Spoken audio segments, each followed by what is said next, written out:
Hi, everyone. Welcome to DomainSherpa. Today is an episode of Down the Rabbit Hole with the Rabbit Hole Gang talking about what else? NFTs. We've got Andrew Miller on the show along with Shane, Alan, and I. And we also bring on Hiren Patel, fresh off his 200 ETH sale of his Laser-Eyed Bored Ape, 2 Mutants, and Laser-Eyed Doggo. And yeah, I know how crazy that sentence sounds. Also, as a heads up, the auction for Shane's new Honey NFT, which is the White Honey featuring Colonel Whitenfur, is happening now on OpenSea. So make sure you check that out. Otherwise, sit back and enjoy another episode of Down the Rabbit Hole here on DomainSherpa. So let's go.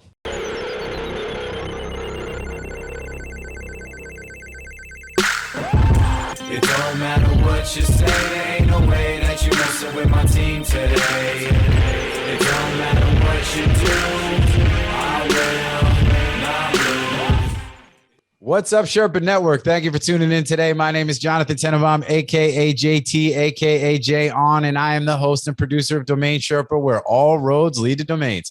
Today is a Down the Rabbit Hole. So for those of you who know, Down the Rabbit Hole, as we say here on DomainSherpa, all roads lead to domains, and our work in domains all the time in the reverse leads us down the rabbit hole on a whole bunch of topics. We have been really centered on down the rabbit hole on the things that also relate to domains under the umbrella of digital assets, particularly crypto and NFTs. And today is no different. Today is an NFT focused show. We've got some really cool guests to talk that shit.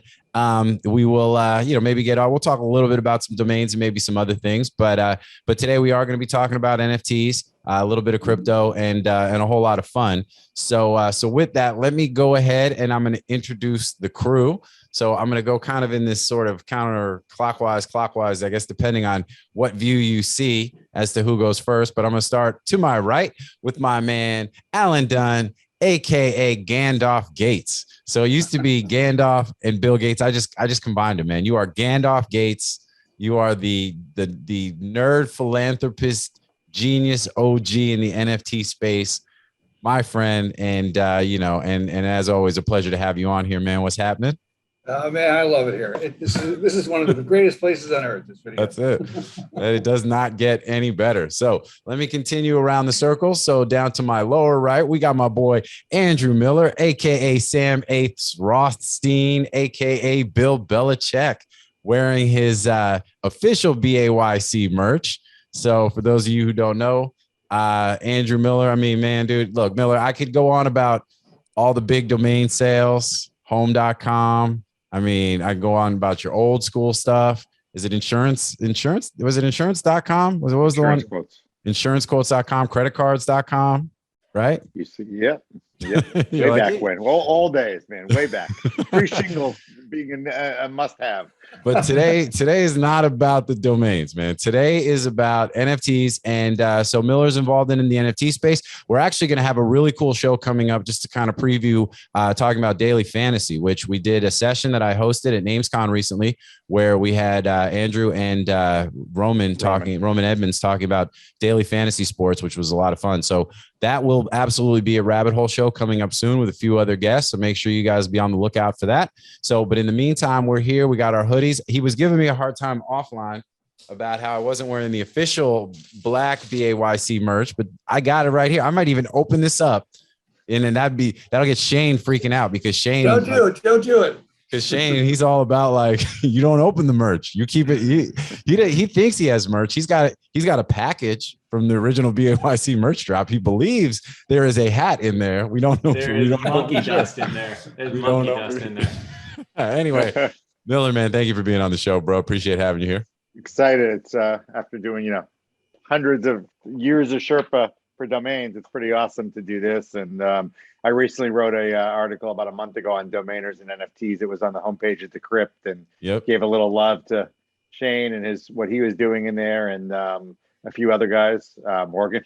And it's so much to talk about, so much happening quickly. And then as far as the DFS, I'm a ranked DraftKings player, so I cannot wait for that show. I'm going to bring us on some crazy guests. I think we can do a 6 to 8 hour Sherpa on that one, literally. Well, it might be the first of several. I mean, that's the beauty about the rabbit hole and the rabbit hole gang, bang, bang, rabbit hole gang, is that, we get to dive into the things that we legitimately want to learn about and want to talk about and things that are interesting, not just to us, but hopefully the audience too. And, whether or not the domain maxis want to admit it, all this stuff is related. It all falls under this umbrella of digital assets, online businesses, internet, e-commerce and everything else. And it's like, and it just happens to be a lot of the same stuff that we commonly are all into. So, and there is a clear parallel between obviously domainers and NFT, which is what I wrote about for Decrypt, as we can see.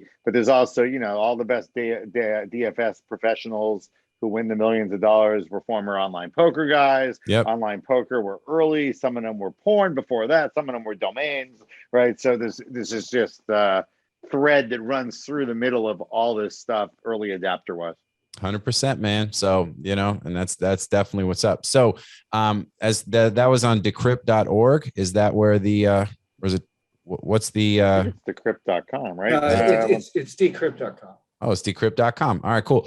I saw the article. I did a quick search for my name, didn't see it, so I didn't read it. I'm sorry, decrypt.co. Oh, okay. See, I didn't. Yeah, see. It was titled "Why Domain." You can't probably see this one. Why domain investors are buying up NFTs. It was about a month ago. Okay. I am writing a follow-up to it as we speak, although I'm late on it. That they asked me to do. That will be kind of the next evolution of that one. That's awesome. As things have moved very quickly in a month, right? All right. Well, I'm just kidding about not having read it. I read it. It was great. Looking forward to the next one. So it's all good. And, and it's also about putting it out there. I mean, I think it's important. I mean, what people don't realize is that I've said it a lot. If you are a successful domainer, you can be a very successful NFT participant, whether as a collector, a builder, creator, a networker, or what have you. It's all under the same umbrella, man. So, it's not shocking that, some of the folks who've had some of the most success in domains such as yourself are also as active and involved in kind of building that same reputation and body of work on the NFT side and daily fantasy. So good stuff, man. That's what's up. So welcome to the show. All right. And this is special to me because it is the first time we're having my dude on the show here. So the one and only Hiren Patel, my man, what's happening, AKA Daniel LaRusso. There's gonna be something on that, AKA Danny Ninja, AKA Gary V, or since it's Patel, Gary P. So let me go through real quick the AKAs because that's how we do it here.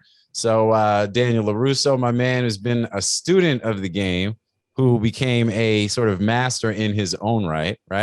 And we're going to talk a little bit about that. Also the Danny Ninja, because you're really a low-key guy in the space. But this goes to the other thing, the Gary V, AKA Gary P, but you low-key become one of the most like sort of connected people in the space where everybody, more people than I do at this point. And, and you're also such a positive, good person that, there's a lot of parallels with Gary V, who's one of the world's most famous, obviously connected people, and he's got such a positive kind of vibe. And I think you carry a lot of that same kind of positivity, man. So pleasure to have you on the show. Glad to call you my friend and colleague in this space, domains and in NFTs. So welcome, dude. Welcome to the show.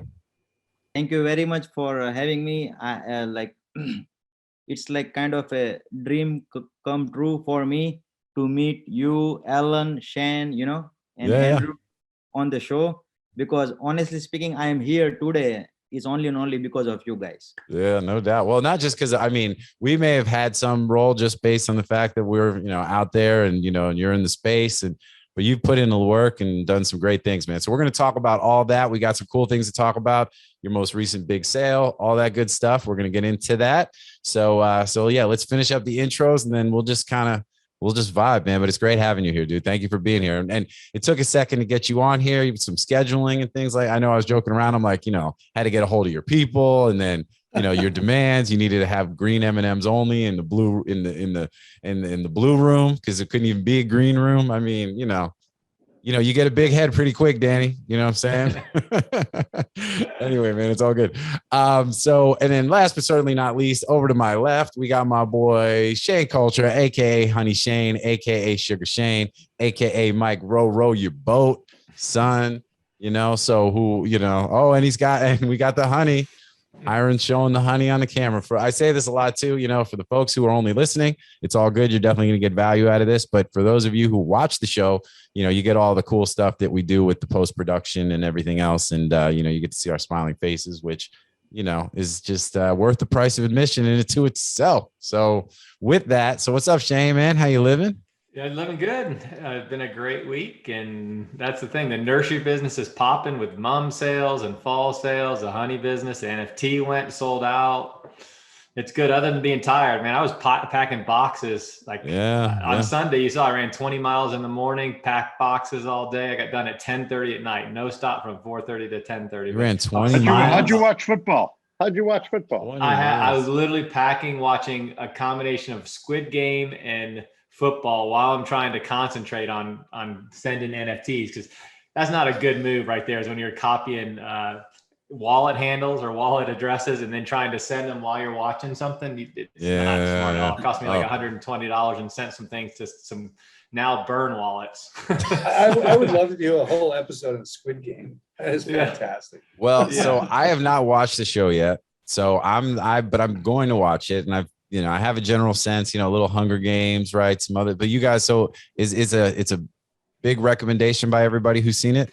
If you switch it over to, like, here's the thing. So Netflix, you're not supposed to watch it with the overdubs. Like, remember Police Academy, where it's like, yeah, fight. Yeah, it's brutal. It's absolutely brutal. And I thought, this show is not that good.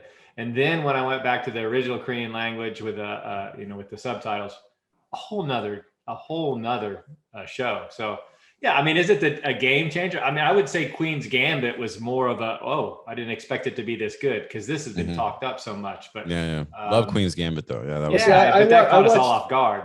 I watched 3 seasons of that Spanish bank robber show. Do you remember? Oh yeah, Money Heist. Money Heist. Yeah, Money Heist. Yeah. So in terms of like dub, this is 100 times better. Okay. All right. Well, just turn the dub off. Look, I'm old, so I literally watch all my shows with subtitles anyway. You know what I mean? Like, even English shows I watch with subtitles.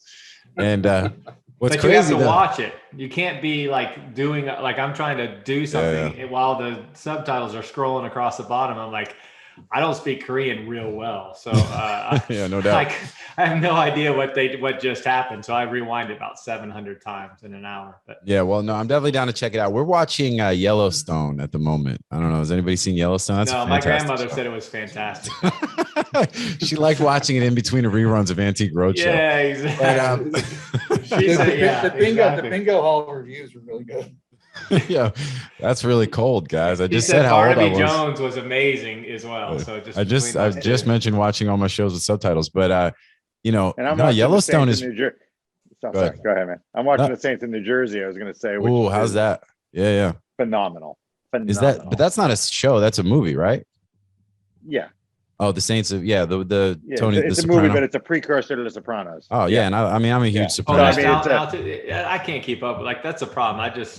The many Saints of New York to watch a series. So now that there's 27 series that are worth watching, it's sorry to send everybody off track here. No, hey man, this is what the rabbit hole is all about, man. And everybody is talking about Squid Games, right? Is that what it is? Yeah. The Squid Game. And they came out with an NFT that looks like the biggest non-associated rug pull ever. Like, if you saw, I don't know if you saw it, they minted 5,500 Squid Game cards that are from the show, and it's pre-reveal, and it's not. I don't even think it's associated with any way with the Squid Game producer. See, we got to get our rug pull game up, guys, because this is like, I mean, that was easy. That was easy, low hanging fruit, man. You just take a show. You're like, hey, grab these. People will 0.0 whatever ETH. It all adds up. You know what I mean? Yeah, so it's ridiculous. And yet here we are, like, well, you never know. It's only 0.03 ETH. It's only a day's pay for most of the world. But I know. Well, that's the other. I mean, we talk about that a lot too. The context ETH to dollars, and how, like, I will literally be haggling at the grocery store over the cost of yeah, you forgot your cheese coupon, and you wait for 20 minutes till they approve your cheese coupon. Meanwhile, you're like, oh, fuck it, 141 in gas fee. It's okay. I just bought that tiny tank shit the other day for a couple $100. I bought some other shit. I'm like, there's stuff that, I mean, I have a wallet, my trash wallet, that has just so much junk in it. I want to just burn the shit half the time because I just don't even want to look at it anymore. You know what I mean? Like, it's not even worth it. It's 0.03 ETH. So you're like, screw it. It's $243. And you're it's not worth my time. I'm like, and meanwhile, like I said, like, it says 2 for $3 on the cheese. So I have to buy 2. I can't have 1 for $150. Yeah, exactly. Like, it's not prorated if I buy just one. It doesn't work that way. What are you talking Exactly. about? Go Do you get have your a card I manager. could I'll use? wait here. I don't want to sign up for the card. Do you have one I can use back there? Exactly. I know you got one in the drawer that you could just scan for me. Well, it's just two different worlds. It's like it the NFT is. money world, and if It's I could the pay NFT. my bills with ETH, it would probably be more realistic. Like if I could buy stuff quickly with ETH, it would be a totally different feel. But well, so that's one thing my biggest like kind of challenge with all this stuff, and Andrew and Hiren, I'm sure you can kind of relate to this, is you're spending all your day in kind of the NFT world with spending ETH, going through different chains and all this stuff. And then every now and then, once, twice, 3 times a day or whatever, you're talking to people about buying and selling domain names. And then they argue about escrow fees. I almost lose it. I just spent $20,000 on a monkey. Like, if you don't want to pay $200 for an escrow fee. Oh, I know.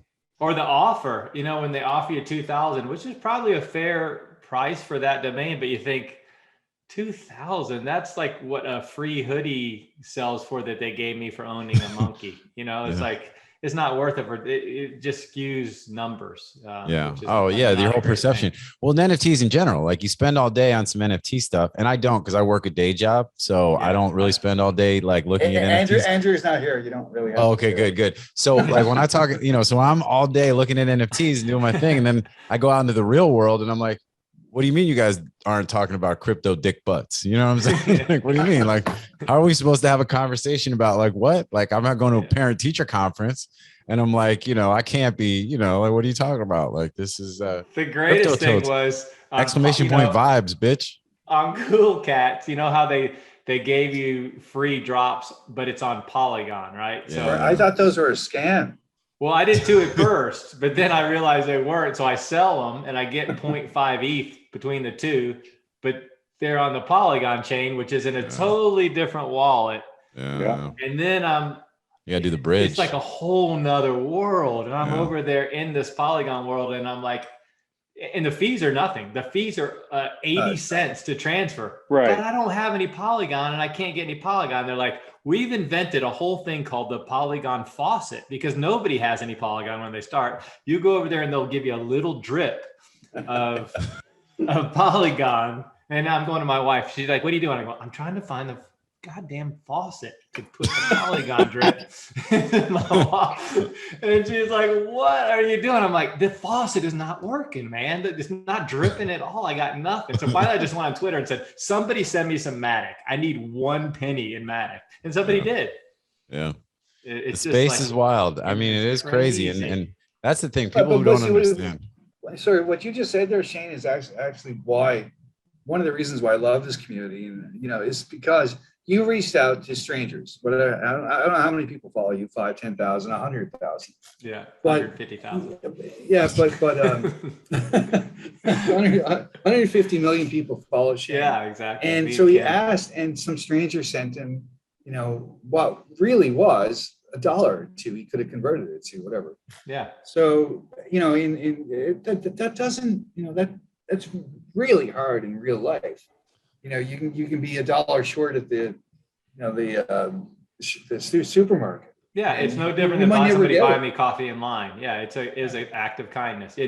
Kudos to Tony's names. Tony's name sent me nice. Polygon. Yeah. And how much do you think that has to do with?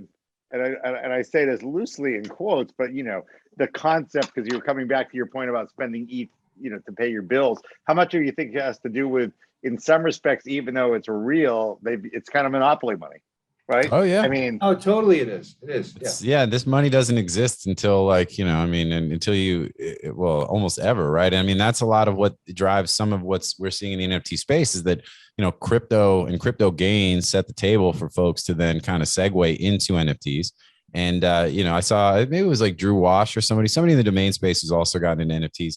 And I think he made a comment that I really, resonated with me yesterday, where he was saying that, NFTs are finally giving like crypto use, and value. Right. And, so, and I think that's absolutely right, which is also, and as more and more of the folks who've made money in crypto or getting into crypto and then naturally segue into NFTs, drives definitely a lot of activity in the market and stuff. So, and the interesting thing too about Polygon, you see the same thing on Solana. I mean, you realize like Ether and the Ethereum network can be a real pain in the ass, right? I mean, you got the horrible. The gas is a killer. fees that we've spent tens of millions of dollars. I sold some stuff like 2 weeks ago. It was like some low hanging fruit in my trash wallet, and it was like 0.09 or something was what I sold it for or something. And I think I actually paid more in gas than I received. Like I had less gas, or I had less ETH after than when I sold the shit. And I'm like, holy fuck, like this is terrible. This isn't sustainable, So, which is also why we've seen people going over to Solana. So let's talk about that a little bit. Some people are definitely starting to dabble a little bit more on the projects on Solana. The first couple ones that we saw were almost complete ripoffs of what you would see on Ether, right? So you saw the apes, and people were up in arms about that. You've seen there's Soul Me's, which I actually minted one or two of those before I kind of realized I'm like, oh, this is like literally like just kind of the same thing. I got a really rare one, by the way. So if anybody wants the elephant in the suit, holler at me. You know what I'm saying? But but I have DGen apes and a few other Soul Lions, and I unfortunately haven't hit any of it. I didn't hit the Mercats. Mercats is like a crazy thing that's just popping off. Anybody have any Mercats on here?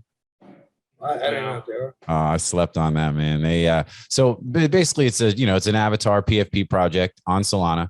So anyway, what I think we're starting to see happen on Solana now, which is a nice trend over the course of the last few weeks, is that you're starting to see more unique, not just rip off copycat projects, just happy to be here kind of stuff, but actually starting to build, real projects on Solana. FTX, which is, obviously a big platform for a lot of that.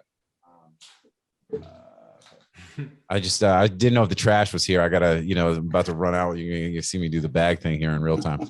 But so you're seeing projects that are now coming out on Solana that I think are interesting in and to themselves. One project that I think is really cool is called Solsteads. Has anybody seen Solsteads? It's basically houses, right? So it's like, imagine Zillow gamified under NFTs. So you're buying a property that's in their world, that's on a certain street and stuff, and the different houses have different value based on how big, how many rooms, things like that. And which is a really neat idea. And I got in late, so I didn't buy one, because by the time I got in, they were like, but then you've also got to be kind of quick and ready to do the conversion in your head from Sol, because it's different than Ether, right? So it's like, so it's a pretty neat kind of thing that I think we're seeing and trending towards, which is great to have some of this competition and other alternatives, because at the end of the day, gas sucks. And, so, I mean, those platforms still have their own issues, but it's pretty cool. So anyway, so y'all are blowing up the thread right now. Is there some news? What's happening? No, I don't know. I can't read it because I don't have glasses. So whatever. It just said, I have no idea. I just got something. I think I saw the word beanie, and I was like, I was out. Yeah, just for the viewers here, like we have text message, we have a Discord channel, so we all get distracted. We're taping this, but then something else pops up and it's not on this, so we have to the case for everybody. And then meanwhile, you're looking to see if your trash man's there. Like, I forgot to put out a bag. I know. You know what it is? We had eggs, and like, so it's like if they don't go out today, like that's going to be a problem. Like eggs and chicken. If like for whatever reason, my Liz is like always down. It's like she always makes that stuff like either the day before or the day after trash day. So it's like we need to change our whole like meal schedule. Exactly. But anyway, I'm just looking at Andrew. Andrew, did you sign up for the show?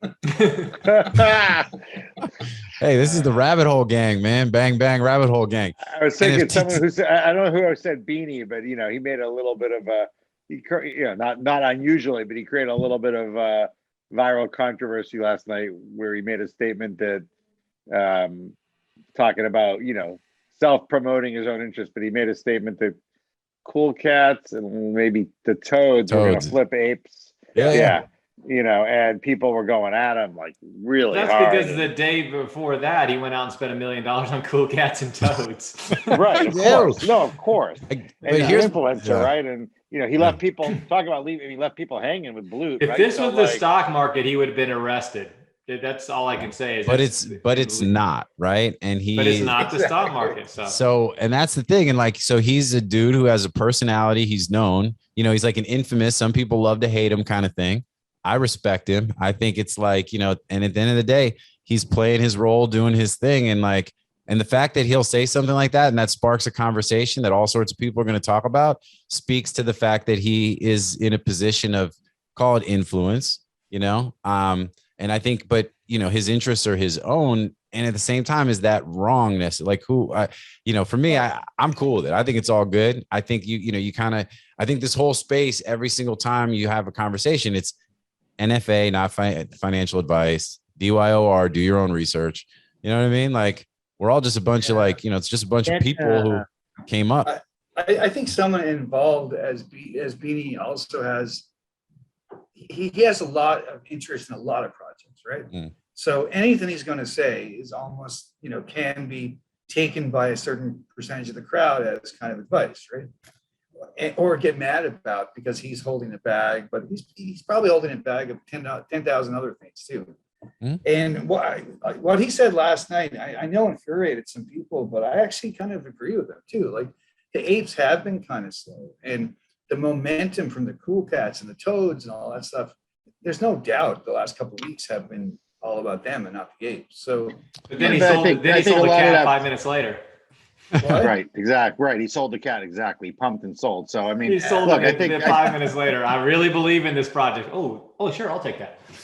Hey, man, look, I think one of the reasons the apes have been slow is, there's obviously a lull before the, a common, it's okay to be slow because it's $120,000 just to I mean, it's hard. You can 10x something that's 4 ether much quicker than you can 10x something that's 40 ether. But beyond that, right? I think people are legitimate. I mean, one thing about the apes, right? These guys have become past the boundary of being a, potentially one and done, pump and dump, Netscape, right? I mean, they could be. I don't think they're. I think they're not going to be Netscape, right? They have real capital, right? These guys have hundreds of millions in cash. They're sincere about what they're trying to do, and I think they're planning the next phase, which is so important, right, to the value. What they announced. I mean, we obviously have a photo, but what they announced for the roadmap 2.0 in detail versus map, right?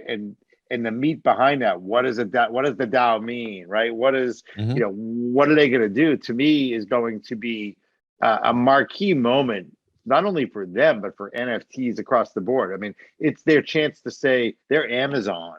They're, they're stamping. But they've already made two boring, as they should, two bad steps. One, if their art would have been better and more.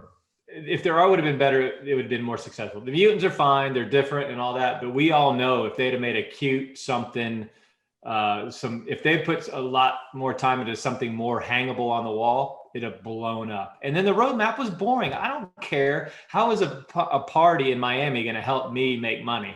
That's great. But I don't think that's fair to take a teaser, though, visual that had a lot of things that were. Look, that might just be the least of it, Shane, right? Maybe, but I mean, there's nothing on there that said, I'm going to make some cash. All right, well, let's slow down, because this is, so now we're getting into a couple of things here regarding the roadmap, regarding the status of the Bored Apes. I mean, I think, first of all, just, I would like to share 3 things. According to my observation, what happened that, first of all, when the apes were moving, right? On a first day itself, the mutants were not received, properly. Yeah. Like everybody, even including ourselves, were not happy with the mutant. Yeah, reaction was definitely negative. And at the same time, the OpenSea introduced the 2.5% fees, on the private sales. Private transaction. So basically, all the transactions. So and in that 2.5% is not going to the creator. Mm-hmm. It's going to them. Yeah. They are taking away the royalties from the creator, right? Mm-hmm. And number 3 is so many people thinks that mutants is equal as apes, which is wrong. People think that, apes are 50 ether, no problem. Let me buy mutants for 5 ether and I will be fine, Mm-hmm. So these 3 things happen, and even though they clarified on their Discord that mutants are, for me, mutants are as equal as dogs. they have, right? And let me give the reason that all the ape owners got the serum, not the dog owners. So there is a huge significant difference which people couldn't understand. And even if we see the mutants volume is 90,000 ether, it's not a small volume. Yeah, of so course. the entire app's volume got diluted into the mutants. And just yesterday I responded to one of the gentlemen on the Twitter that he thought that why would I buy the app where I can get the mutant, and get the same privileges, 95% privileges, which is wrong. Yeah, I think, a lot of, absolutely. I think you're right. I've said that from the beginning. I do think the mutants were dilutive. I think long term, it'll probably be fine. I think in the short term, I think, and look, hindsight is not just 2020. It's literally 3D, right? So it's easy to sit here and say what could have been done and what the impact would have been. But I do think if they went with just the serum approach, it still would have introduced all these mutants that would have come in at a lower price point, higher than where they are now, wouldn't have diluted it as much, wouldn't have sort of stagnated maybe the rest of the Bored Ape market, if you will, because like you said, it sucked out a lot of liquidity and put it over there instead, but they made a lot of money in the process, which then gives them the ability to do more things. I actually am excited about the roadmap. I think if you read the roadmap, but I think it's also, go ahead. Personally, I still do not think that it's their team. It's the people who created all this confusion. So whatever they are doing is still progressive. They gave the dogs, directly to the owners, right? And there was no, and then they introduced a new concept of serum. So serum, that means like you have a choice whether you wanna mutate, you wanna create mutants with your own app, or you sell it in a market. So you have a multiple choice, multiple options. Sure. Yeah. And there are so many supporters who thinks that because the serum is the only deflationary items into the Bored Ape Yacht Club, right? So people are still holding their M2 serums, Oh yeah. So, And by the way, look, my dog and it burned it. So yeah, So it comes down to. Go ahead, Andrew. Sorry, Al. Right. I mean, it comes down to, look, I think that, first of all, they're allowed to have some missteps, number one, along the way. I mean, this is all new territory. You go back and look at any early adopter tech company that's Apple or Amazon. I mean, they've had millions of missteps. So I think we're at the point where, to me, it's kind of the only risk. I don't care about the floor swinging up or down. The only risk is operator risk, right? These guys have a lot of money. Okay, they're planning the next phase. They're surrounded, from what I've been told, by a lot of smart people. Some who own apes, right? Some who we all know of. Some who are approaching them. Look, they're being approached by everybody and their mother, right? Every private equity, every venture. I mean, they look at their business model, right? So I think that, what to me the risk is operator risk, right? Do they do more good than bad? Do they do great? Do they come up with a plan? They could come up with a plan here that shares dividends out some of this wealth, right? But they not, owning the ape to be able to go to a club in Miami, that's cool, fun. I mean, I may do that once in my lifetime. Okay. I mean, I got, two college, high school and junior and a college age kid, but what if it's, becomes more like a stock? What if it's a dividend? What if the next thing is, I mean, I sold my mutant for, more than I bought my ape. Okay. Yeah. So, what if the next thing is, really beyond just a yacht and a party? I think, to me, that's kind of the fun stuff, but in the meat of it. And the answer is, they may mess it up. They may kick butt. To me, it's down to that. How are these operators going to proceed? And I'm okay with the fact they're taking their time, personally. Yeah, no, and I think you're absolutely right. And I think that is a good point. I think that when you look at the roadmap, it's pretty varied, right? So I think there's almost like there's something for everybody to some degree. You got potentially like 3D avatars. You've got a playable game. You've got this sort of idea of a DAO. You've got this in real life club in Miami. You've got the Ape Fest corresponding with NFT NYC. So it's like, and you have dope collaborations that are too good to be front run, right? So, and we're at this stage too, which I absolutely love, and I think a lot of people sometimes forget, because you take sides. You want the apes, the toads, or whatever. We get passionate. But Andrew, you just reminded me. I mean, your background, the New England Patriots? I'm not a football fan. Is it Patriots? Yeah. Okay.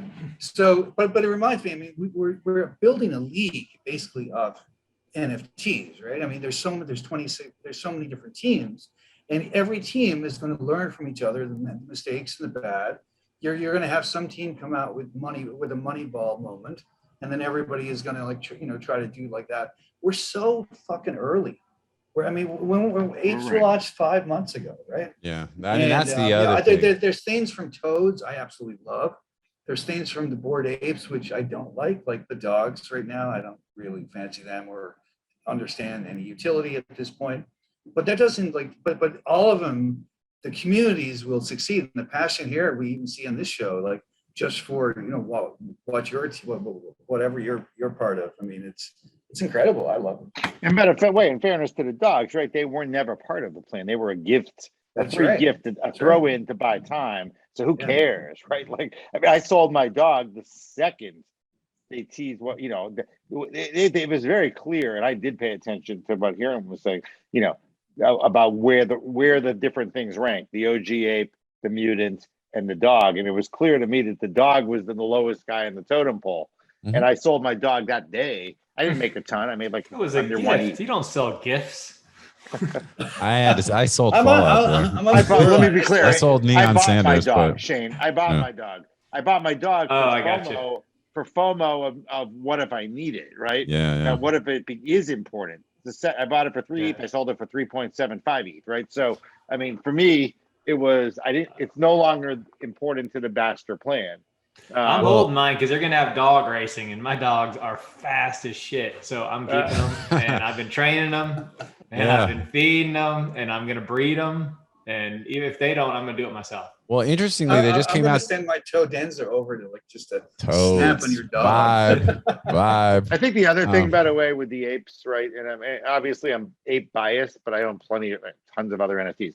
But many that I think have disappointed me, and some that are really trying hard to do the right thing.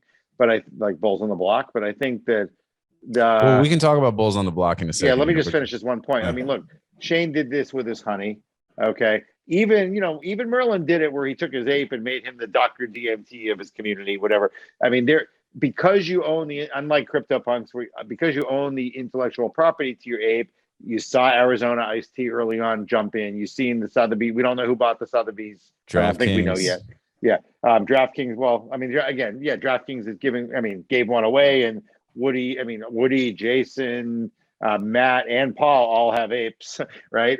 All founders and management and board members. But I think I think that it's important, right? That's another piece of the puzzle. What can you do with your ape? And it's something I'll tease this a little bit, but I have a call later today where I'm talking to very good friends of mine who own the largest company in the world and what they do. Okay. And, my conversation with them is, could we issue a super ultra black card type Amex premium credit card with each person where everyone could get their ape on the card, right? Mm-hmm. As an affinity instead of their college logo. And, these are very high premium people. This is not subprime, right? This is, super prime.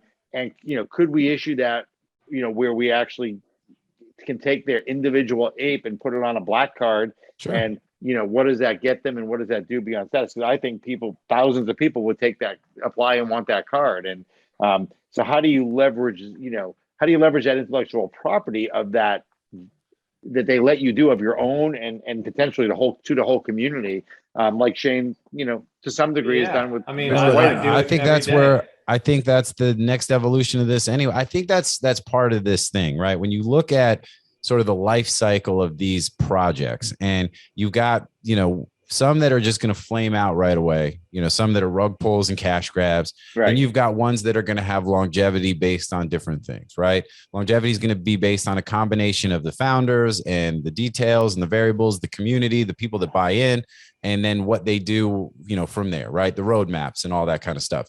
Bored Apes, like you said, you made a really good point. Only been around for 5 months. They are in well uncharted territory, and just in the fact that they exist in the first place, right? And it's hard to grow as fast or as big as they did, where now the apes are each worth floor of 42 ether, 150 some $1,000 each as just the minimum price to own an ape, to be a member of this exclusive club. And For I the think the crazy next, eyes. what's that? I'll ask this question to everybody. What's If they went public today, just give me an off the cuff answer. IPO today, Bored Ape Yacht Club. What do you think their valuation is? I think it's at least $1 billion. Yeah, it's over $1 billion. I mean, they got how much cash do they have? They 96 million from muting the mutants, and how much secondary market sales times 0.025. I mean, you got to be looking at over 110, 120 million in cash in 5 months. Like I forget what company I read this about recently, but it took them like Airbnb. It was like it took them like 5 years to reach what they did in 5 months. Yeah. Right? So what do you, 300 million in free cash with probably no overhead of any significance. I mean, I think you're probably looking at like 6 billion, literally. Yeah, that's fair. Okay. That's the key. Go public and give every ape holder 10 shares, Well, maybe, right, Shane? Maybe. But that's a doable SEC thing. Like the problem with these tokens and DAOs, they're flat out illegal in the securities SEC. Right. And if that ever comes down, like I've already said that if it ever comes down and they hunt people down, Beanie's got a problem.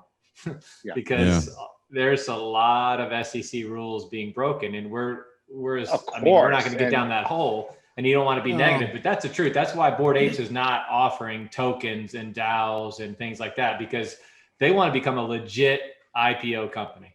Yeah, well, and at this point, they don't. That advice, right? Hopefully, they're getting the right advice from the right people. The right people are owners of the apes in the community.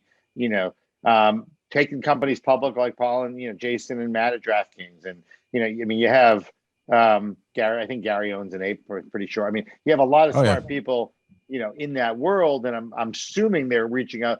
I can't imagine they're not getting calls from a lot of. Oh no, they definitely are, and I think that's the thing. And I think so far you can argue about mutants were dilutive. Hey, this about the roadmap. You can kind of get into the weeds a little bit, but I think overall, when you look at what they've done, I've been so impressed with these guys from the beginning, because they've done, in uncharted territory, they've made some incredible moves with some great foresight, and just the way that they've sort of conducted themselves and managed what they've done, even down to the treasure hunt thing, that whole puzzle thing that they did. I mean, it's just cool shit that's done well, and it seems super smart. And yet, they're pretty low key as far as the actual founders. And I think there's like I think when you talk about operator risk, I think it's lower with them than it is with almost any other project. And there's a reason that they kind of grew the way that they did. And I actually would say, when you talk about the art of the apes, Shane, were you talking about like the mutant art, or were you talking about the apes themselves, like the original OG apes? The mutant art was just, and you hear about me talking about this privately, but art that you can hang does better with the overall public than the ones you can't. Oh, 100%.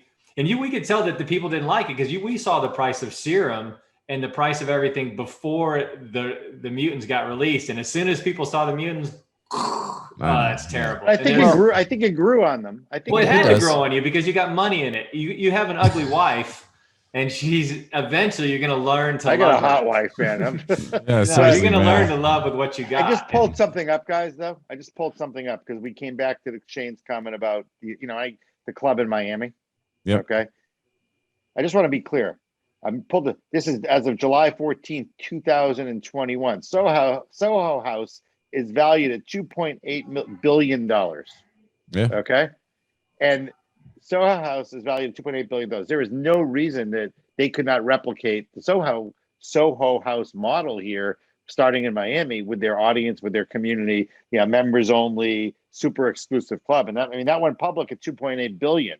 Okay. So I'm just looking at what's for me. I want them to do well because they deserve it, but it comes down to, what does my ownership get me of what they create? Right. Sure. So here's to that point, you get the appreciation in your ape. So the better that they do, the more valuable the apes are. If that membership has privileges, if there is ever, and then the ongoing sort of drops in other types of things, like the merch drops. I mean, there is the, also thought like look at, we're all rocking our hundreds, the merch and the gear eventually could be, like we talk about, they're the new Supreme, or it's the BAYC is the new BAYC, but there's parallels there where, it's just cool shit that like, builds a brand of its own where, by having an ape, you say it all the time. Your daughter introduces you to her friends as, hey, here's my dad. He has an ape. You know what I mean? And that shit is like some super OG cool shit right now that, again, membership has its privileges. And the idea being that they've continued to provide value, maybe not always a home run to what you or others might expect, but at the end of the day, so much of what they've done has been additive and positive. And, and then, like I said, the ultimate add of value is the fact that your ape was worth, $1,000 when you bought it, and you could sell it today for $200,000 and probably sell it a year from now for $500,000. Well, it hasn't been around. I disagree with that. Well, no, ahead, the BAYC, I mean, the organization itself hasn't been, it's almost like Larva Labs. Like, they're not out there promoting like, hey, this one just sold for 500 ETH, this sold for 200 ETH. Like their other projects, I mean, that's all you see on the Twitter. Like, hey, what's the floor? What's the floor? What's the floor? Like, it's just annoying. Actually. Yeah, there's this Maximus guy that, my goodness, he's always pushing these. Hey, have you seen this one? The floor is lava. We're Super Bowl. All right. What were you saying? Miller, what were you saying? You disagreed. So look, I mean, well, I don't disagree completely, but look, to me, the future story of this will be written. The success will be if my actual ape itself isn't. If I thought that was appreciation, right? I get what you're saying. Like, you don't have to sell. You're right. You don't have to sell your ape to get your value. Right? My ape was the value. I'd probably already sell my ape. Okay. Right. Yeah. For me, it's going to be what other benefits and dividends? Am I going to get shares in an IPO? Am I going to get dividends? Am I going to get to go to Miami once in my lifetime and hang out at their club? Again, I'm with you, Shane. That's that doesn't do it for me, but it might do it for clubs all the time. But look, you don't have to like everything in the menu, right? There are people who will like.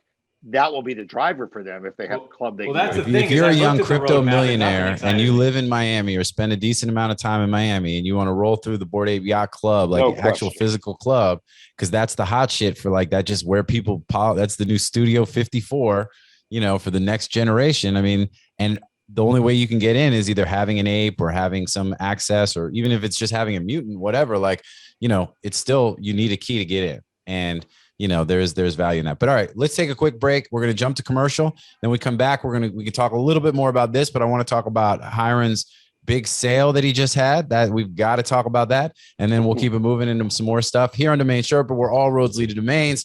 Here on Down the Rabbit Hole Gang, make the thing go bang. See you guys in a minute.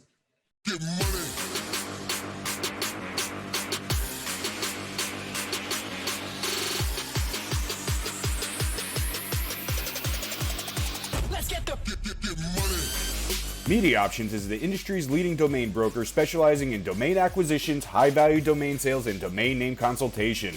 As pioneers and thought leaders on the subject of the domain aftermarket and domain name value, plus through their clear domain acquisition service, Media Options offers startups and established corporations an unparalleled scope of high-value domain options, providing access to domain names and curation technologies not available elsewhere. Media Options believes in the power of a great domain name and is dedicated to helping you obtain yours. Call or email today to put a domain to work for you. What's up, everybody? Welcome back to DomainSherpa, Down the Rabbit Hole with the Rabbit Hole Gang and a T unit.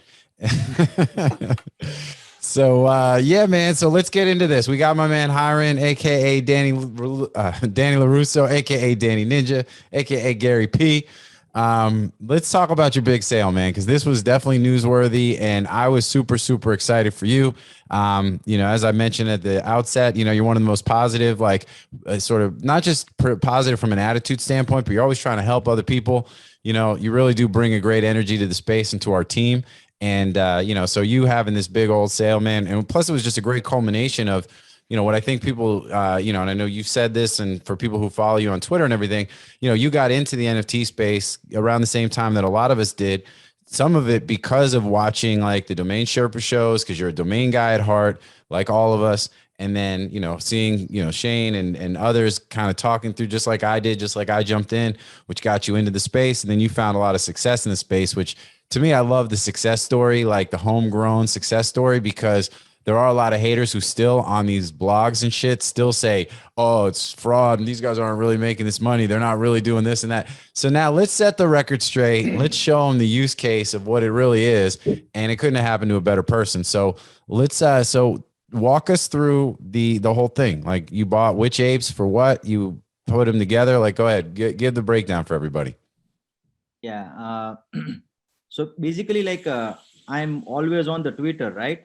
Yep. And I was observing the activity from Morgan, Shan, Josh, and Alan, and a little bit of yourself, right? And there were a couple more friends, like, so I keep watching all these monkey pictures, you know. I thought like, what's going on here, you know. But Yep. like, I consider myself as a student in life, right? Mm-hmm. So as a student, I would always like to learn something. So instead of me criticizing something, I always figure out and think that if this, see, basically all these people are very good investor in life, right? That's a common ground. So for me, that means if these people are into something, that means I need to learn what's going on here, right? Mm-hmm. So everything started from there. And honestly speaking, I didn't read anything. I didn't even knew the full form of NFT at that time. Mm-hmm. And I purely trusted your people's judgment to get into this space, right? And I think it was okay. It was the same day they gave the dog as a free reward. Mm-hmm. So in the morning, I bought the app. I forget the number for that app for 2.44 Ether. And the same evening, they declared, oh, we are going to give a free dog. Oh, man, what good timing, man. Great. Yeah, so like, it was like a pure luck, right? Yeah. And I still remember that Andrew joined next day. Yes. Yeah. He came in right after that. It was the dogs were part of what got him over the hump. Cause we're talking about our apes and he was like, I'm not buying. We actually had a DomainSherpa episode where he spent the whole time telling us why he didn't believe in the whole idea of the apes. And then 2 days, like less than a week later, he had more apes than everybody. You know what I mean? But it was part of it was the drops when he realized the airdrop ongoing utility value added to the whole thing. And then he was like, oh man, this is really cool, So yeah. And I like the idea, you as a student, really quick, that's where the Daniel LaRusso thing, from the Karate Kid, but I think I might also have to start calling you Hiren Potter. You know what I mean? Like Harry Potter, Hiren Potter. I don't know. We're working on it here. Don't worry about it. Keep going. What's the sale? Oh, yeah. So, and then like initially, like, when I get into any new field, right? This is something new for me. To understand whether this is really working for me or not, I always try to learn how to trade initially, right? Mm-hmm. So at that time, I was observing the movement, and I think app floor were moving between 2 Ether to 4 Ether, 2 to 4, right? And I listed my app for 4.5 Ether or whatever, right? At the same time, I was also struggling with getting my Ether out from the BlockFi account. Mm. Yeah. So then like I request Andy, our good friend Andy. Hey Andy, I my current situation, I liked another app, which is little bit costlier. So I will really appreciate it if you can lend me, and I will return your money within 1 week, 1 week or earlier, as soon as I get my Ether from the BlockFi.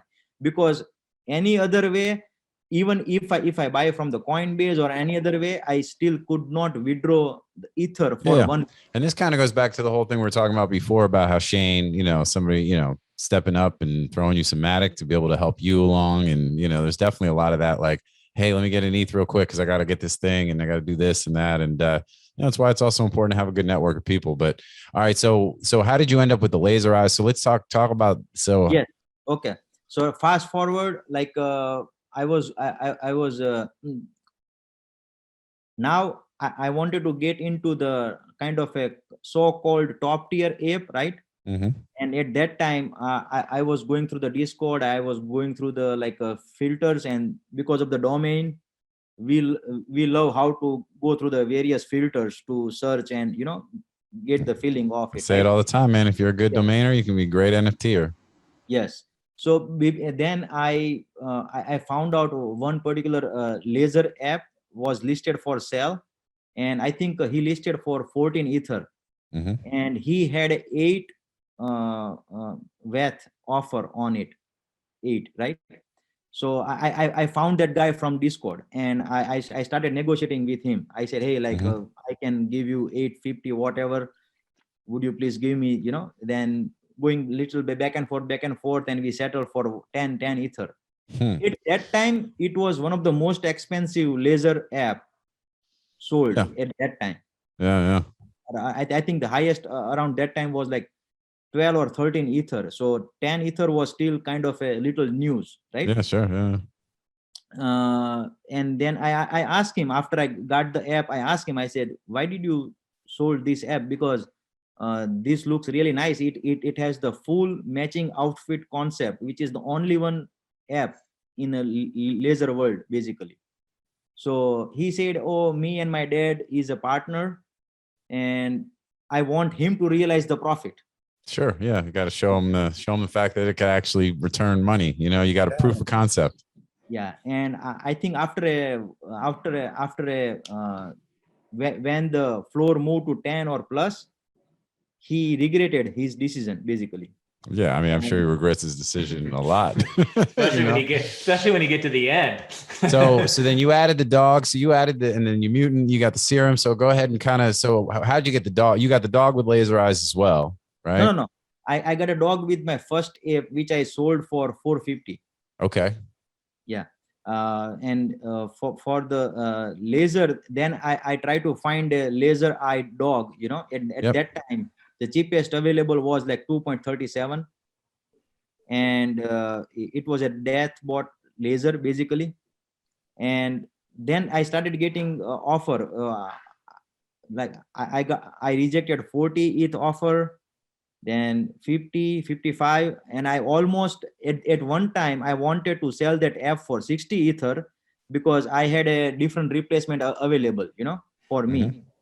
And one of our very good friend, everybody knows, but I'm not gonna mention his name, he offered me 45 ether, Okay. And then the last I said, okay, I'm willing to accept 55, that's my last, because the app that I was looking at that time was listed for 42 ether. So I said, let me make some extra money and try to replace with a better app. But it didn't happen. He was stuck at 45, I stuck at 55, and I said, okay, done, and then floor moved even higher. And then he came back. He said, I can give you 60. I said, no, sorry, now. Yeah. Like the floor has risen. Yeah. So when did you? So you got the laser eyed dog though, right? So you had that. So what'd you pay for that one? 2.37. Okay, so what serum did you get? Serum, I had a 2 app, so I got M1 and M2. Oh, very nice. Lucky, yeah. Yeah, my 2 apes, I just got 2 M1s, and Drew got like all M2s. Drew had like 6. I got M2. You got all sorts. So I got M2. So you use the M2, so then you use the serum on that ape, which I think is also another really cool thing about, and not to deter this too much, but just to mix it up a little bit. What I loved about the serum approach too was that they released less serum. So, not every ape was going to M2, not every ape was going to even be able to M1. And I like that it rewarded the people who had, as somebody who doesn't have apes with a lot of really super valuable traits, like I think my apes are super aesthetic and I love my apes. And going back to what you said before, this was actually a point I was going to make before we went to commercial, but the next evolution of this for a lot of folks is going to be what we talked about with Shane, how he's used the, Colonel Whitenfur for his marketing. And, we've got ideas that, the zoo, the hip hop group that we got coming together with the apes, like, we're going to start seeing the use of the apes now in a whole different way, not just as, keys to get into an event or other things, but even the apes themselves. I mean, Jenkins, the valet, just signed with CAA. I mean, it's like he literally just signed with the number one talent agency in the world as his own like entity, as if he's a writer in and to himself, a character in and to himself. So, I mean, this is what Shane has been talking about. He's like, Colonel Whitenfur needs an agent. Well, Jenkins has an agent, and his agent isn't like just some random dude. It's not the, like the dude off the block, or like, oh, hey, it's a fake agent made up for fake, characters. It's literally like the number one, like one of the number one talent agencies in the entire world. Right. So anyway, I'm sorry not to divert too much, but I thought it was super cool about how the serums were able to kind of, reward the folks who had really good traits. But yet everyone got a serum. So that sort of democratized it a little bit. So everybody got kind of equal benefit of the actual serum, getting it to then decide what they want to do. But the folks who had high value apes should, they should get some benefit if that happens to be the way it played out. So I did think that was cool. So did you use the M1 and M2 that you got, or did you get more M1s and M2s to use? I used M1 and M2 on laser. Yep. To make it a full combo of 4, like different species. Yeah. Right? Yeah. Like, yeah. And so then you had the laser. So then you use your M1 and M2. So then at that point you had your laser-eyed ape, which you got for 10 ether. You had your M1 and M2 laser-eyed mutants.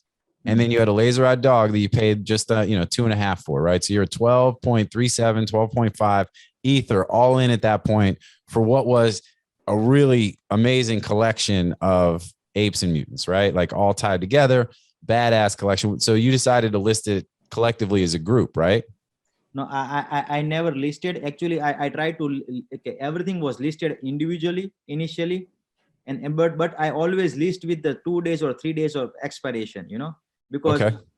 I want to keep changing the price with the market movement, right? And so basically I got so many offers, even up to 100 ether offer, like from the 4 different people. Okay. And I said, sorry, this is not, for this particular price. And then suddenly, like after the Christie's auction, Sotheby's. yeah, for the full pack, right, minus dog, yeah. And then I also posted on my Twitter, and I was going through like individual friends, like whom I've been communicating frequently, and I said, hey, like, look at this auction. Like, I also have the similar, yeah. So you were actively promoting it. I mean, I think that's an important piece too, I did not promote, but I was talking to the few people who I've been communicating regularly. Right. Okay. That's fair. Yeah. And negotiating, not promoting. Yes. But I was just sharing with him that I have the similar pack, and then he said, hey, like, I really like this full pack, and let me get back to you after I finished with my prior commitments. And I think it says, I'm not going to say the name, but it's the same guy who paid the... Yeah, we know who it is. Yeah. Rabbit Hole Gang, RHG all day. You know what I'm saying? So, James. He said that, okay, I'll get back to you later. Then we try to negotiate here and there, and then we settled for 200 ether, and that's how. Okay. All right, awesome. Well, so yeah, so 12. So just for the folks who are following along at home, so you went from 12.5 ether to 200 ether, which also ether appreciated in value during this time, right? By 25%, right? Would you say? Yes. So, I mean, do the math at home, but, amazing success. And it's not like it was the only ape you had, right? I mean, you still have the one behind you that you're showing on the screen, which I love. I love the death bot with the sunglasses. That's a 4 trait, right? That's a 4 trait death bot with sunglasses. Yes. That shit is so dope, dude. That's awesome. Can we also make it clear for all those domain investors that doubt this space is that the 12 ETH that it cost to buy those apes, and you sold it for 200 ETH, you can change that ETH into US dollars. It's real money. Oh yeah. Well, that's the thing. They're like, oh, it's just it's unrealized gains. Yeah. Unrealized gains. It's like, I mean, I don't know. I got a Tesla on my driveway. It's unrealized gains until you sell it. Yeah, your Tesla is real, and you bought that from like a free dog that was handed to you. I know that was it. That's, and so, and you, cause you were saying too, you kind of were wheeling dealing a little bit, even just to get up to that 12, like you'd already made some, some of the benefit some of the ether that you'd gotten to do that was ether from buying at two ETH and selling for 4.5, right? And that kind of stuff too. Actually, no, I've been into the crypto space since 3 to 4 years. Mm-hmm. But I have a discipline, like when I get into a specific field, I have the discipline that I am only gonna go with this many ether. So far, Yeah. I invested my around like 50 ether into the NFT space. Mm-hmm. So like sometimes like for 15 days, and my my mindset is always about long term holding, Sure. right? Yeah. But then sometimes I have a battle in my mind that whether I want to trade certain portions or whether I want to hold certain things, right? But then I learned that I think in this space, if I want to keep growing, then I need to trade a little bit of certain things, right? Mm-hmm. And I'm gonna hold what I love the most, Yeah. right? Oh yeah. So, No, and you still have incredible assets. I Like, agree with that. whatever the app I got as a replacement, it is one of the most amazing app that oh yeah, with the heart glasses. There, yes, which Valentino. Yeah. Oh, Valentino, what up? You will be surprised to see for how much I will sell. Yeah. Because that app is not available for cheap, and it was under my radar since long time, and my good friend Rab, he got it before me, basically. Oh, nice. Yeah. And So and by the way, I think, sorry. No, go ahead. Go ahead. I mean, congratulations, first of all. It makes me think of two things that jump out at me. They're kind of unrelated, but one is, one of the things I've been debating with people is, and you're watching it unfold, and there's no right answer yet. Is what is the correlation between, let's say, floor price, for example, and the price of Ethereum, right? So, is there one? Early on, people were like, yeah, it's funny money, no one pays attention to it. But if Ethereum is at 3,800, it's a very big, a 40 floor or sales price is very different than if Ethereum is at 2,800. And does the floor, when Ethereum goes up, do you see NFT floors drop to match that, or do you see them stay? And I don't have an answer, but my AirPod fell out. But I do think the dynamic of that, NFTs are very different than, say, domain names in this regard, right? Domain names are, domain names. They are what they are. You sell them. But there's a third component here. There's the value of the NFT, the ape, and then there's the up and down moving of the currency that they trade in, and how's that all arbitrage and play out? And that's one of the things I'm focused on and keeping my eyes on and trying to assess too. Personally, for me, 1 ether is 1 ether. Like just like one toad equals one toad. Yes. So I hide behind my mic. Personally, I do not look at it as a dollar value, but because that doesn't mean you're right. No, I can be wrong. I'm not saying you're wrong, but it doesn't mean you're right. Oh, it's just his approach. I don't know how you, right, that's your mental, but I don't know how you can just remove, like, a dollar is a dollar, right? In the US, a dollar is a dollar. In the US, to say other countries' currency, no, it's not. I don't know how you don't, at some degry, factor in the volatility and the movement of the price of the currency that they have. And let's not get too derailed. Because we don't have that range test yet. So you have a test of, it got down to about 1,800, 2,000. Now it's back up. So you have that range where it's kind of an acceptable, but you're right, Andrew. At some point, which I think Ether may break. I mean, like if it breaks 5,000 or something, right, the conversation is going to be different.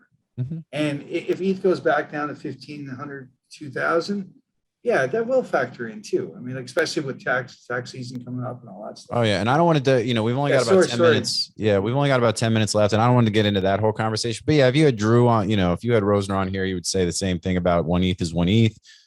I have a harder time with that just because I pay my bills. Most of my bills are paid in dollars, right? So I think, to me, I'm always thinking about the conversion, and Exactly. Me too.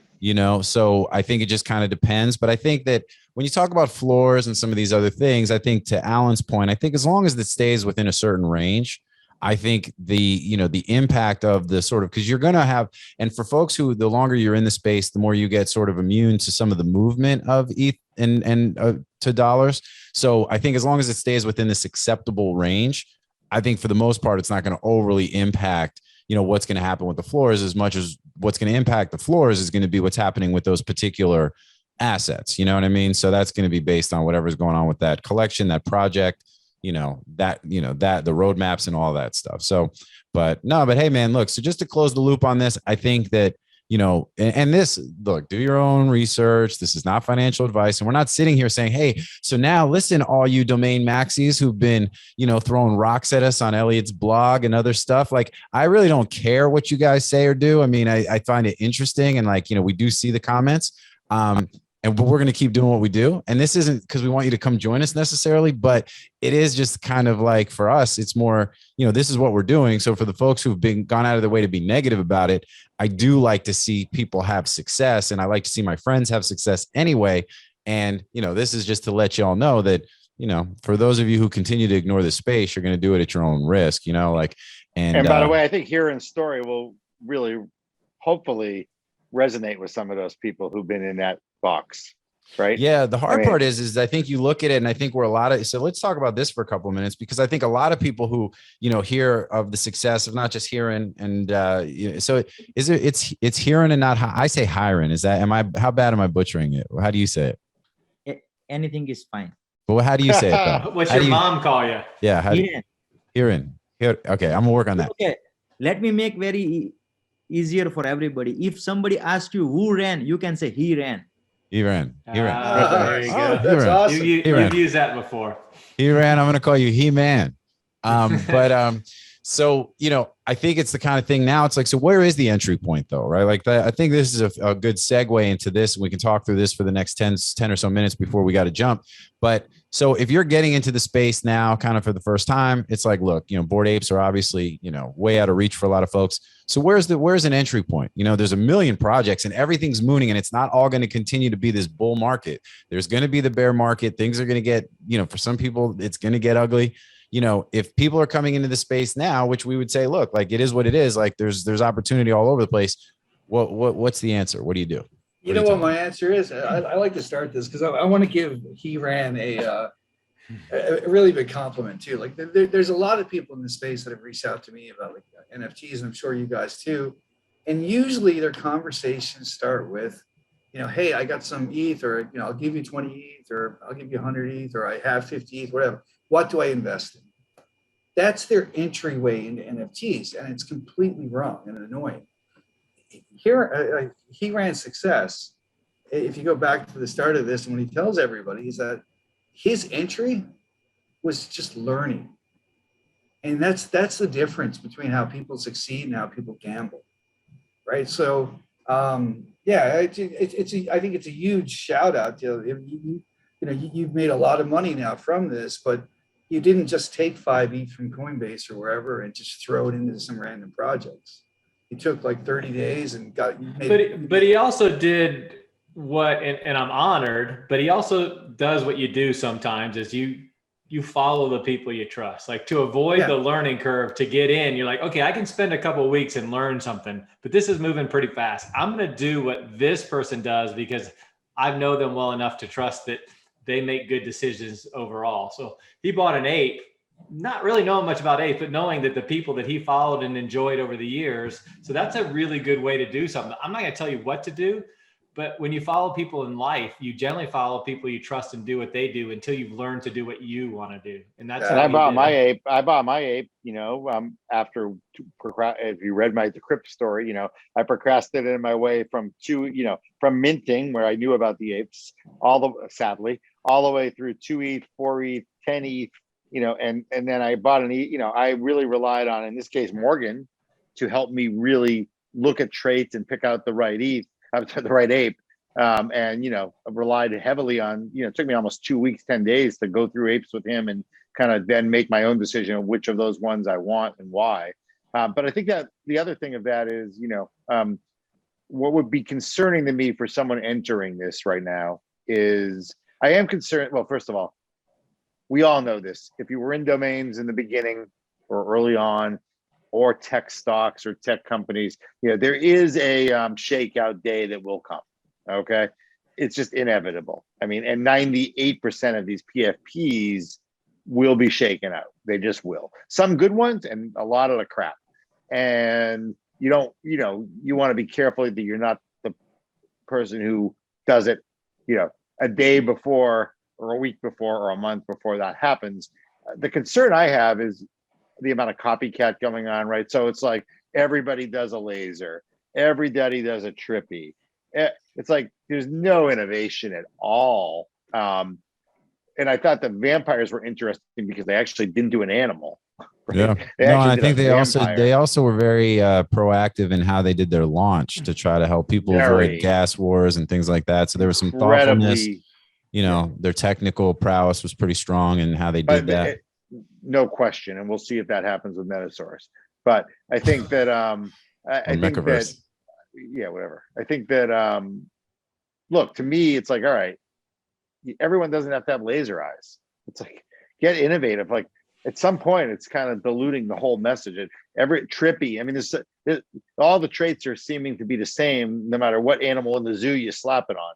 Yeah, Shane's got. Go ahead, Shane. Yeah, so I'm just gonna say, but let's get back to the original question. If you have, and I mean, I had conference calls with like 3 people that want to get in, and I talked to them because we're in and buying all this stuff because we made so much money early. I mean, honestly, we would never buy most of the stuff we bought if we had to pull real ETH from the outside world to buy. If you say that you would, you're lying. We're doing it because we have lots of ETH laying around because of all the success we had early, but all the stuff we got free.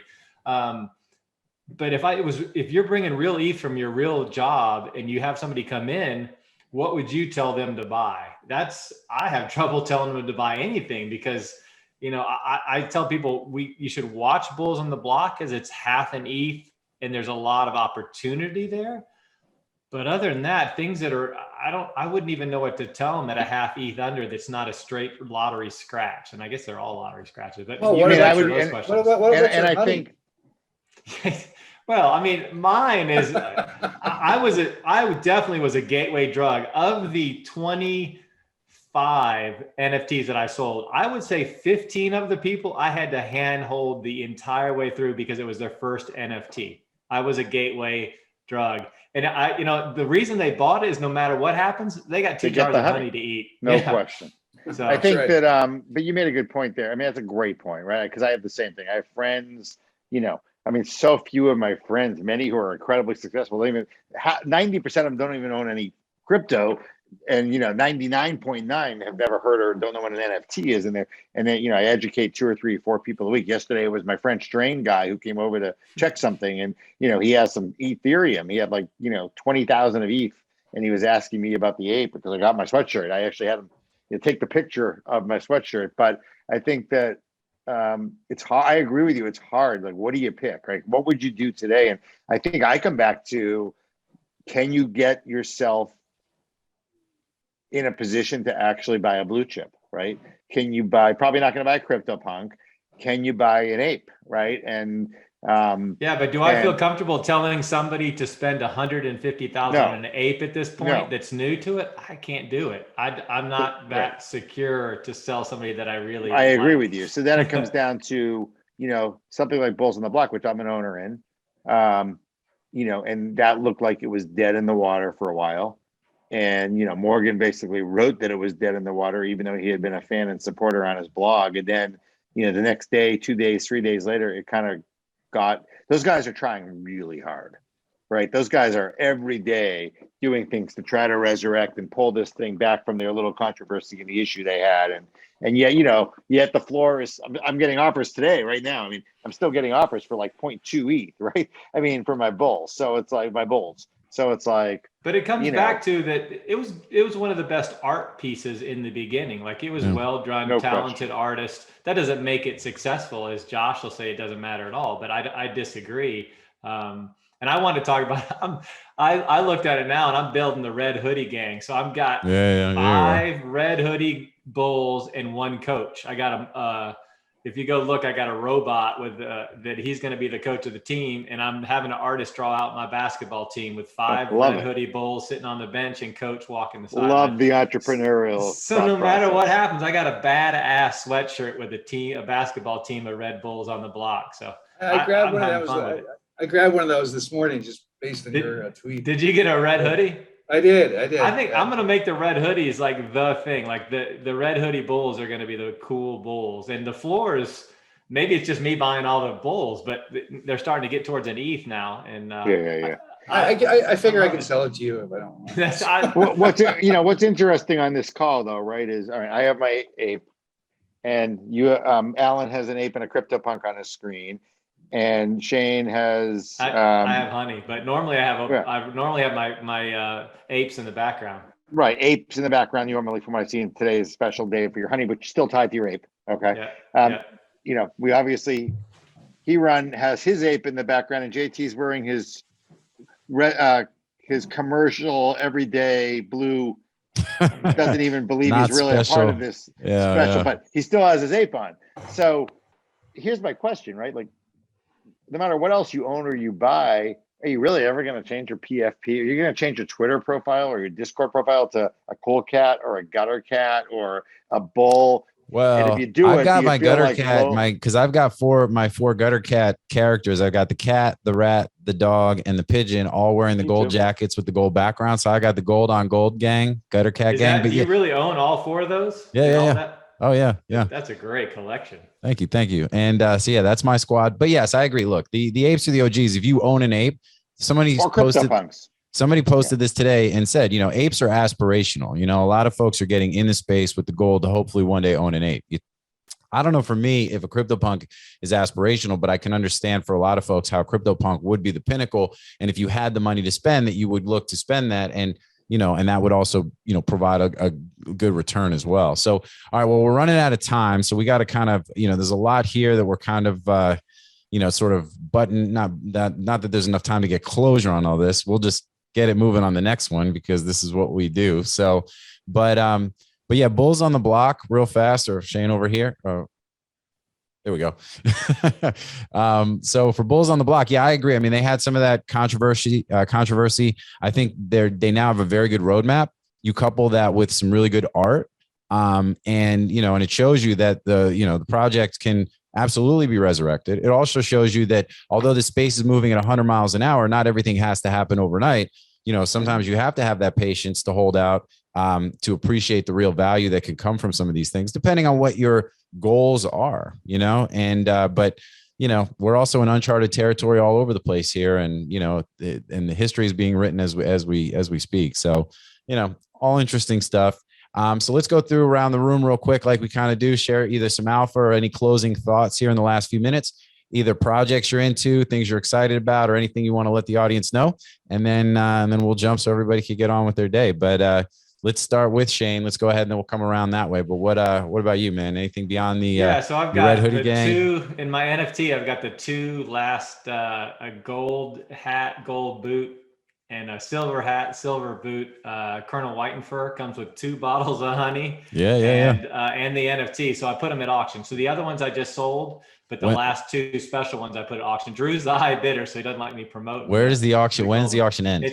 It ends a week from Sunday, whatever the date is. So let's get because this will air Thursday then. So this is going to air Sunday coming up after this airs. All right, cool. So you'll have a little bit of time. So go ahead and check it out. What do they search for? So if you go to OpenSea and just put Colonel Whitenfur, just like it says, Colonel, you know how to spell Colonel, and then Whitenfur. We'll put the link on the Domain Sherpa page. So definitely check it out.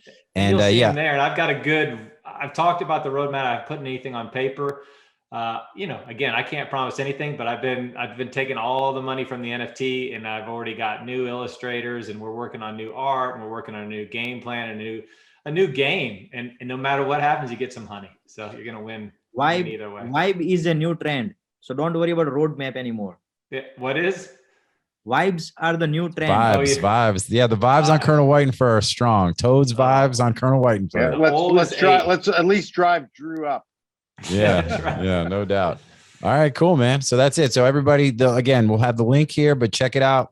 Colonel Whitenfur on OpenSea. The honey, I ordered one. I'm excited. I got the Cobra. I got the Cobra head on the cane, but this one's the gold one. I think they'll continue to have some value and maybe some other utility as we go. And the art is amazing. 5E floor. The honey is dope. I mean, it's check it out. It's not to be missed. That's for sure. So, all right, cool. Yeah. What Thank else, you. Hiren? What you got? Hiren, what do you got? He ran.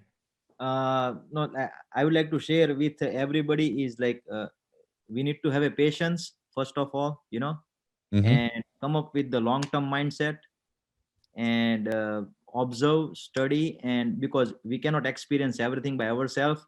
So at the end of the day, we still need to trust, other friends' judgment, who we really trust.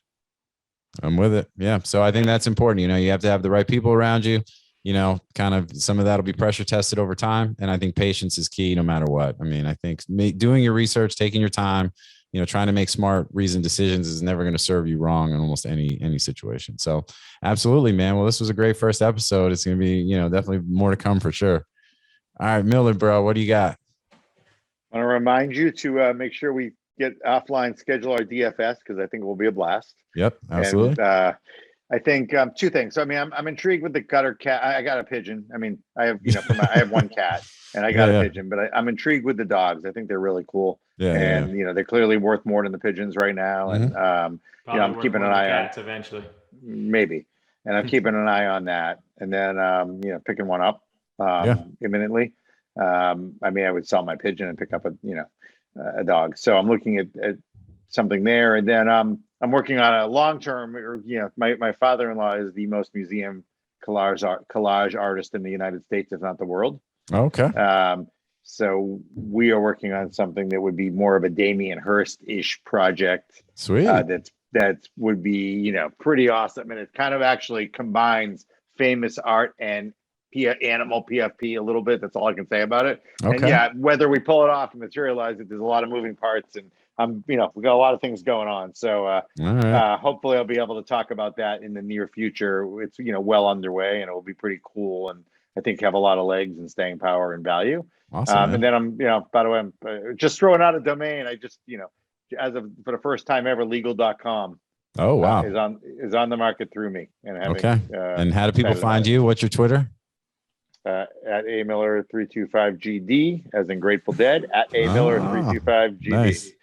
Get them by, somebody get them a miracle, or what was the so but all got good. Plenty of miracles in my time. 103 shows, man. Yeah. All right. And Gandalf Gates, last but not least, man, what's up? I think you should just buy one of everything. Yes, that's you. That is the Gandalf way. Know everything about everything, buy one of everything, make all the money. You got to find something that you're passionate in and fun too. I mean, like I think you see it here with the 5 people here is that and I think I say this every episode is none of us, we didn't collectively get into the NFT space. We all kind of fell into it, and it's a pure example of when you find a project you like, go into Discord, see who's in there, figure out the community. And because community is what's driving all of this, right? I mean, like there's art. I mean, like the Bulls in the Blocks is a good example. I mean, they reinvented the art, but it doesn't matter how good the art is. If that community didn't believe in the project, it wouldn't go anywhere.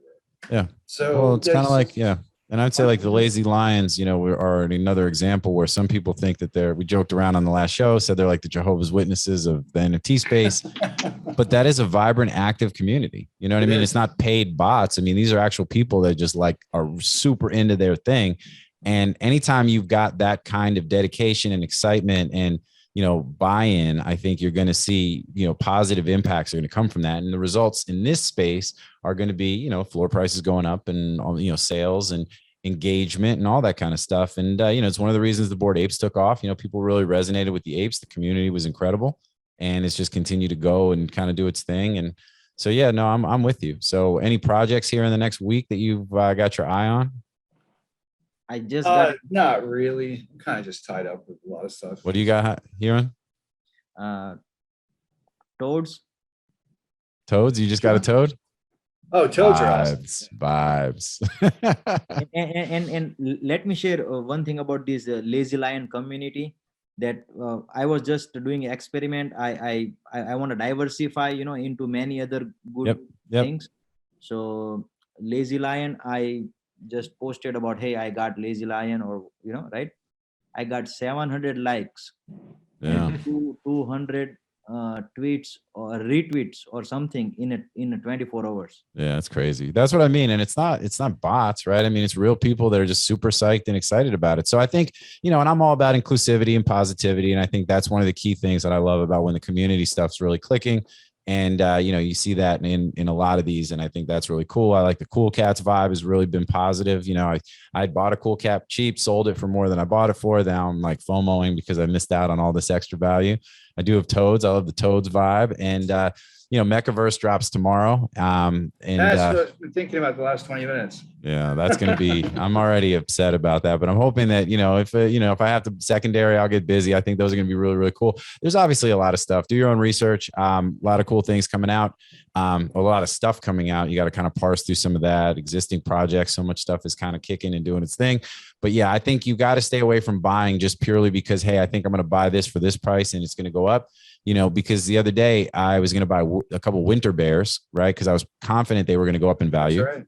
I did not buy them because I thought, you know what? If it doesn't go up in value, I don't want to have a wallet full of winter bears. If I buy something that I think was dope, like when I bought Creature, when I bought Toads, I was like, even if my toad doesn't go up, I really like the toad. You know what I mean? I got this 2-tray toad bot. If worse comes to worse and I don't sell it and it's just one of the things that I own, like as an NFT, I'm cool with it in my wallet, but I don't want to own stuff that I bought thinking it was just going to make me money. And then I get stuck with it. And then I'm like looking at it every time being reminded of like a bad choice. And which is why I think going to Shane's point, if you can hang it on your wall, it's always going to have value. And, but I think that obviously community, all that other stuff goes into it as well. Utility and, there's a lot. So anyway, with that though, this was a great show as expected. And as always, appreciate you guys, my guests, my hosts, my boys, and my team for being here. We're going to do it again soon, as always. And like I say in every show, to the audience, thank you for being here. With no you, there's no us. And hopefully y'all are enjoying it. Definitely hit us up, send us a comment, find us on Twitter. We're not hard to find. Rabbit Hole Gang. And we'll see everybody next time here on Domain Sherpa, where all roads lead to domains, down the rabbit hole with the Rabbit Hole Gang. Peace out.